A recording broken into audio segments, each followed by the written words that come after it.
오늘 우리에게 주시는 하나님의 말씀은 역대하 12장 1절에서 5절까지의 말씀입니다.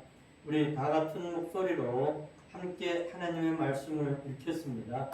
르호보암의 나라가 견고하고 세력이 강해짐에 그가 여호와의 율법을 버리니 온 이스라엘이 본받은지라.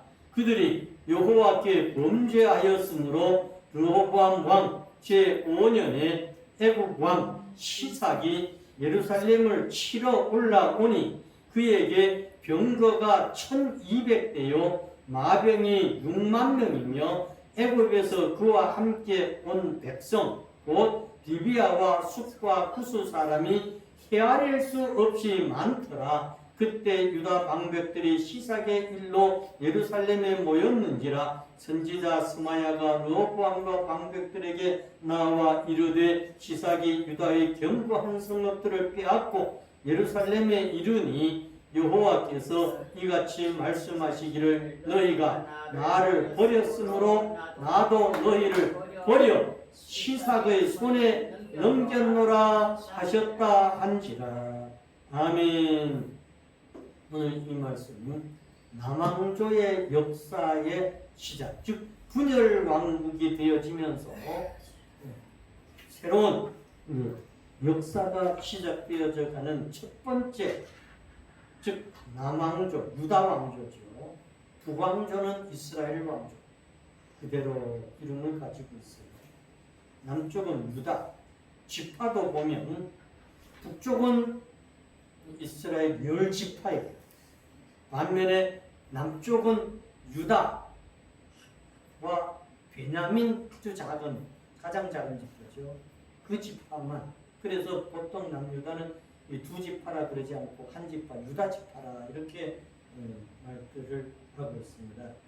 그리고 오늘은 우리가 성령 강림 후 6번째 주일이며 맥주 감사 주일로 지난주에는 두 이름, 하나님이 부르시는 이름과 내가 생각하는 이름이 있다 그랬죠. 그래서 사람은 하나님이 원하시는 이름으로 살 때 하나님이 역사가 일어난다고 했습니다.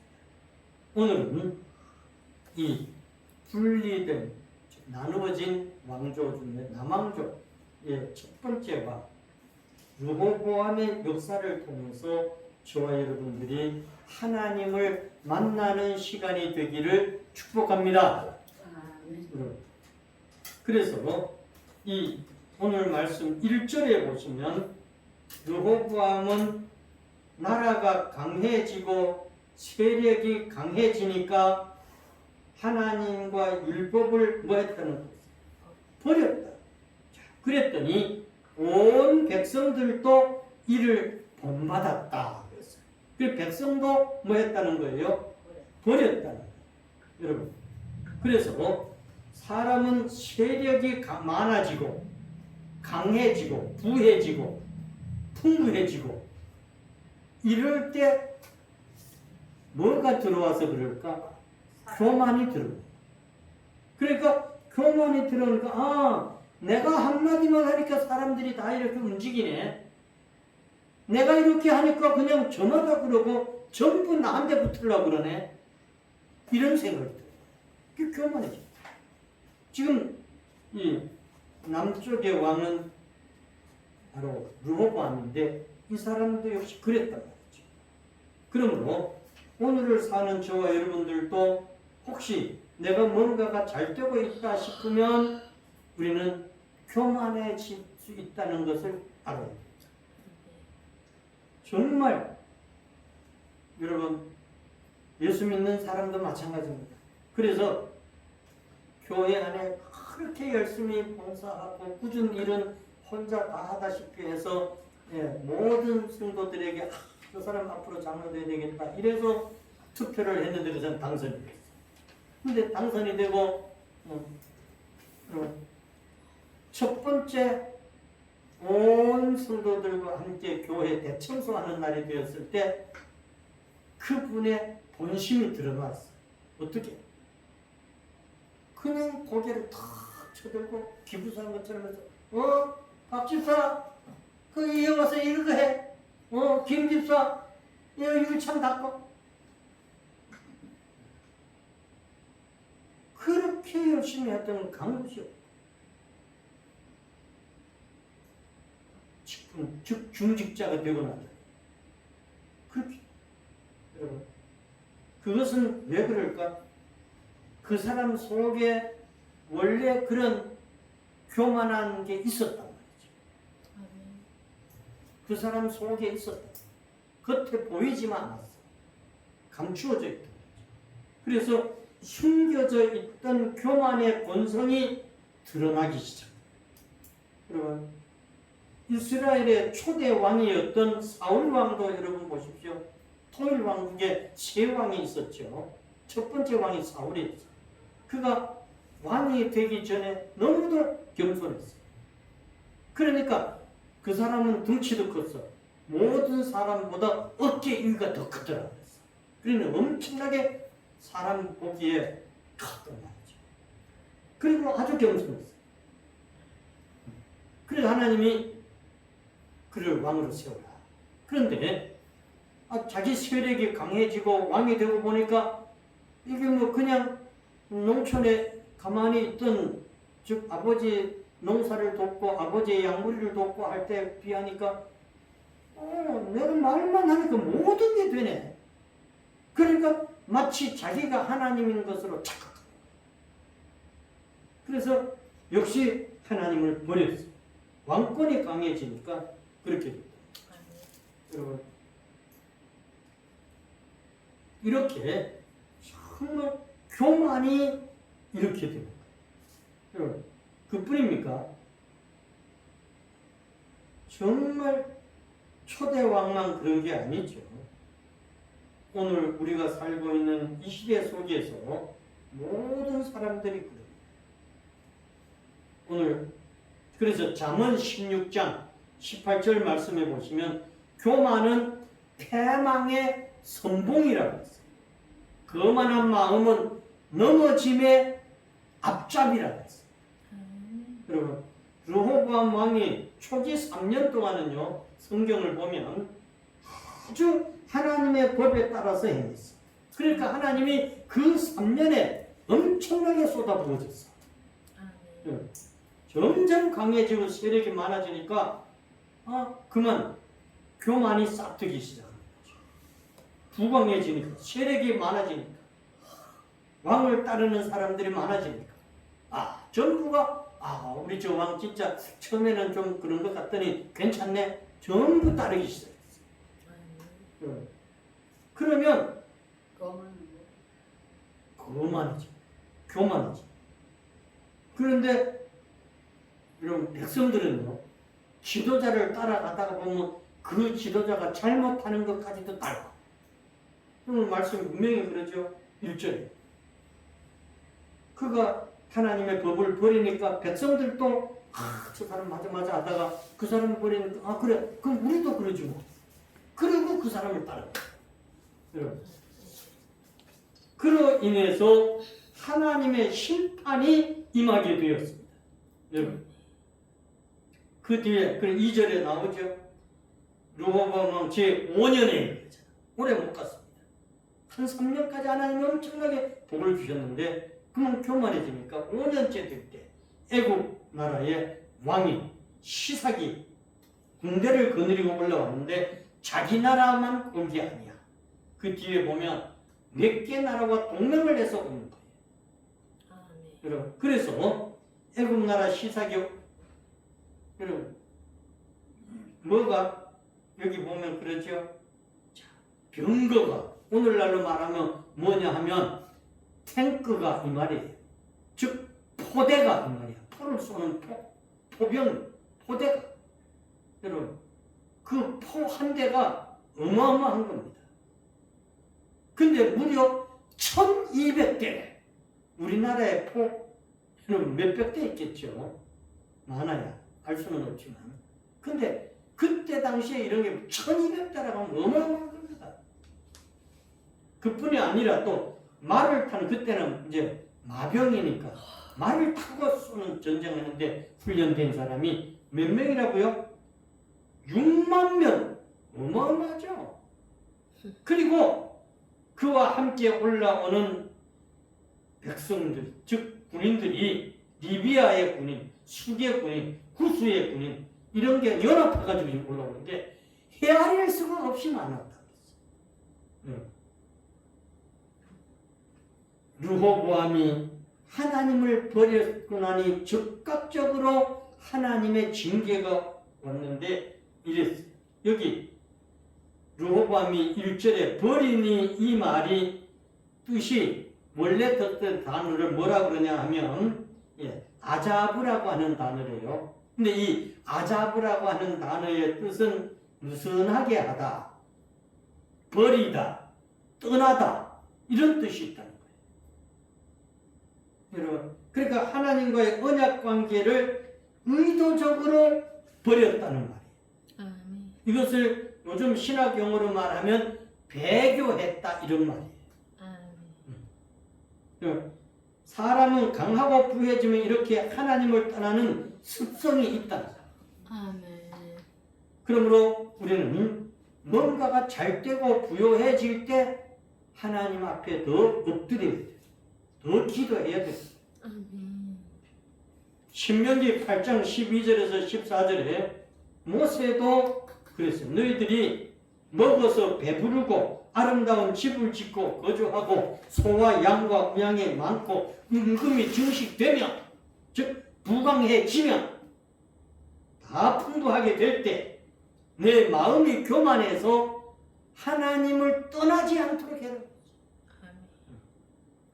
이스라엘은 그렇게 경고장을 받았음에도 불구하고 그들은 그렇게 교만해서 떠나는 열왕기하 19장에 보면 여러분 히스기야 왕은 그러지 않았습니다.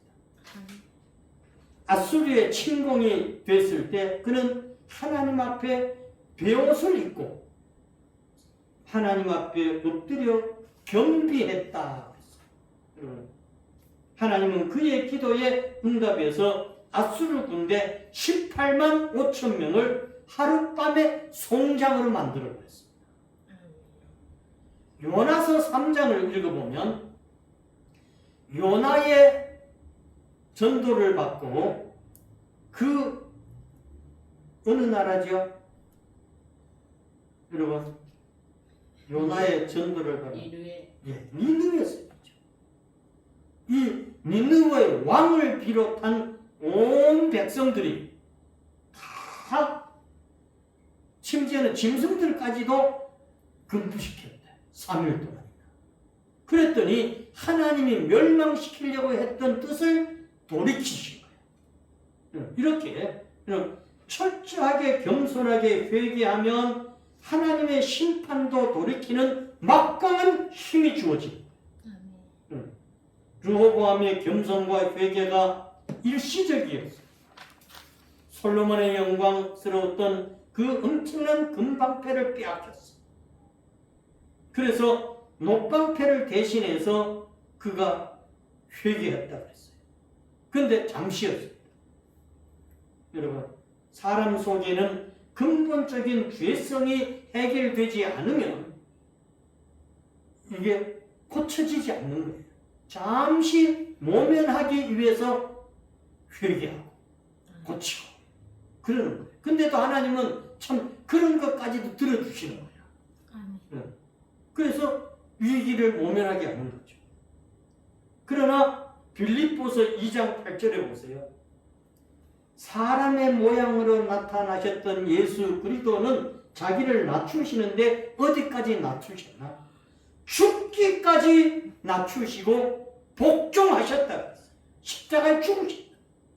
여러분, 죄 없으신 예수님이 이렇게 하심으로 말미암아 우리는 그분을 통해서 영원한 생명을 얻게 된 줄 믿습니다.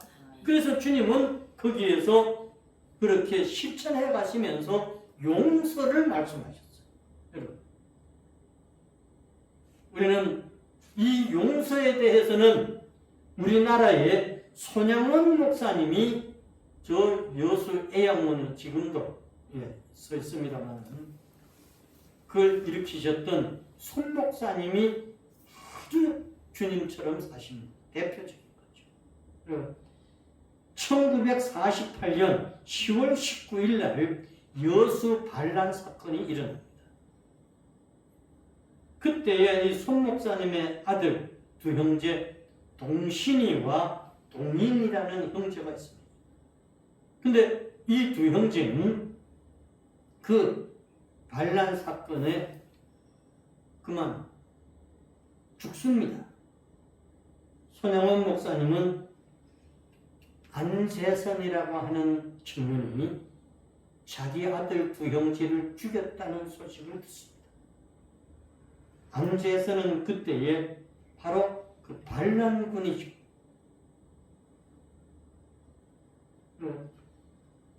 근데 이 손 목사님이 그 소식을 듣고 밤을 새워 통곡하며 울면서 기도합니다.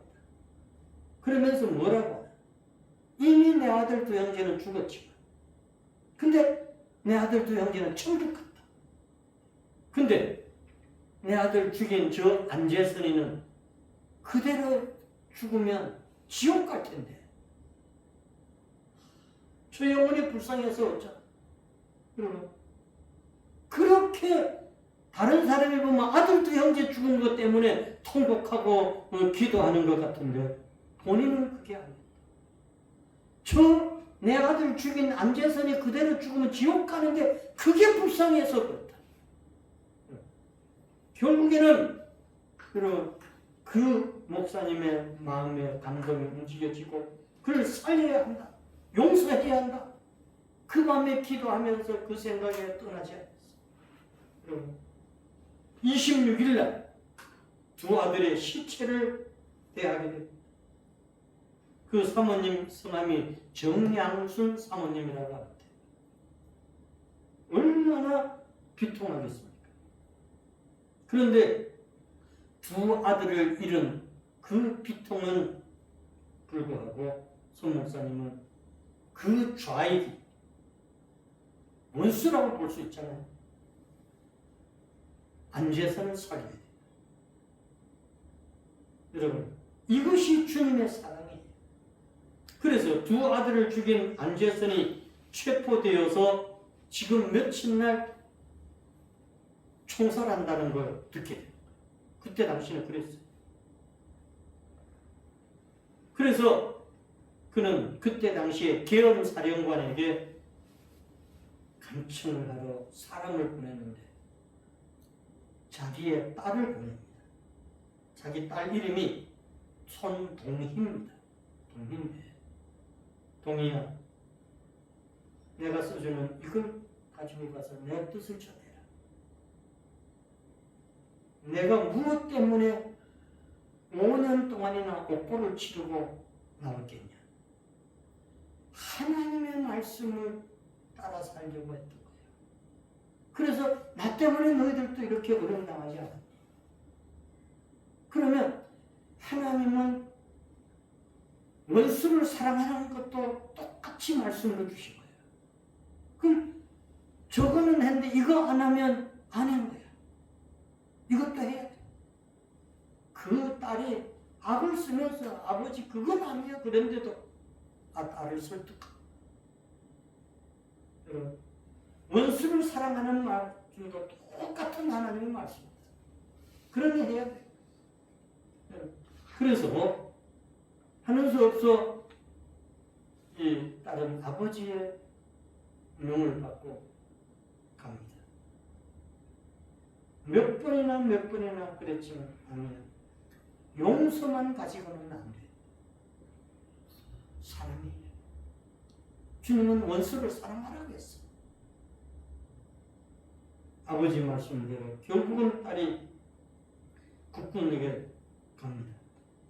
그리고 이렇게 말합니다. 아버지 두 오빠를 죽인 이 사람에게 한 대도 때리지 마세요. 죽이지도 말라고 했어요. 그리고 그를 넘겨주면 아들로 삼겠다고 했어요. 성경 말씀대로 원수를 사랑한다고 했어요. 숨도 쉬지 않고 그는 한 번에 이 소리를 탁 하고 그 자리에 책상에 엎드려서 몽롱 울었다고 했습니다. 이것을 보던 그 취조하던 군인들조차도 역사 기록을 보면 그렇습니다. 그 사람은 자기 손에 담배가 떨어진 줄도 모르고 감탄하고 있었다고 했어요. 여러분, 수 목사님은 이렇게 완전하게 하나님의 말씀 앞에 있었습니다. 오늘을 사는 저와 여러분, 신앙을 가졌다고 하면서 풍부해지고 좋아지면 하나님을 떠났던 사람들, 혹 나도 그렇게 되지 않을까? 르호보암 왕처럼 되지 않을까? 우리는 정말 하나님 앞에 사는 것은 크리스천의 삶은 잘 풀릴수록 자신을 더 낮추어야 돼. 겸손해져야 돼. 그리고 우리는 손양원 목사님처럼 정말 참된 용서를 주님 말씀을 실천해 가야 됩니다. 여러분, 우리 교회가 회복교회가 아닙니까? 정말 주님이 회복시키신다는 것을 믿으며 그대로 사는 거예요. 또 유튜브를 애청하는 분들도 마찬가지입니다. 겸손의 극치는 예수 그리스도입니다. 제가 지금까지 보면서 사람으로서는 가장 그렇게 하신 분은 손양원 목사님. 오늘 저와 여러분들도 이런 삶을 살아가는 삶이 이루어지기를 축복합니다. 걸어가신 하나님 아버지, 남왕조의 역사를 통해 특히 르호보암의 역사를 통해서 우리의 삶을 돌아보며 앞으로 주님을 따라가는 삶이 어떤 삶인지, 그래서 이 맥주감사주에 더욱 우리가 감사할 것들이 어떤 것인지를 생각하며 이 한 주간을 살아가려 합니다.